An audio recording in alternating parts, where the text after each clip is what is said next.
Happy Advent, everyone. My name is Father Rainey Johnson.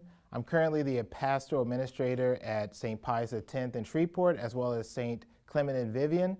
But my main assignment is St. Mary of the Pines in Shreveport and Sacred Heart in Shreveport. Today I want to talk about Advent and how it focuses on the Old Testament.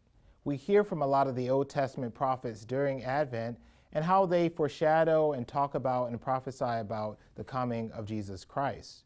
But one thing that people can often do is sort of always read the New Testament into the Old Testament instead of appreciating the Old Testament for itself. And I think we can focus on the Old Testament itself and come to appreciate it, especially during the Advent season. This is one of the things that one of my professors, Dr. Gregory Vall, really tried to get us to understand, to look at the Old Testament in itself and to see what it is the people of that time were trying to understand in relation to God's Word and what were their hopes. What were the things that they struggled with? And when we look at the Old Testament during Advent, we can come to see that. What was Isaiah talking about? Yes, he was looking forward to the coming of this Messiah, and the Holy Spirit was working through him, but what was going on in the context of his time? I often like to think about it in the way of looking at Lord of the Rings compared to The Hobbit.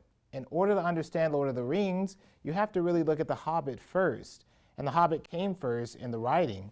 And so The Hobbit helps you understand the Lord of the Rings, the Ring of Power, the Hobbits, all these other things. The same with the Old Testament. To understand the New Testament, the time of Jesus Christ, we really have to look at the Old Testament and how it helps us to see what it is Jesus Christ came to do, which was bring hope and justice and peace to the Israelite people, as well as to the whole world.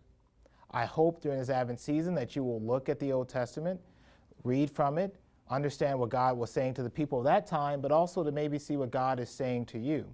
As we will be looking at Isaiah over the next few Sundays of Advent, really try to understand what it is Isaiah is saying, what he was trying to tell to the people of his time, but also how he was looking forward to the coming of this great hope that was ultimately brought about in Jesus Christ. I pray that you have a happy Advent, and I'll be praying for all of you. Peace be with you.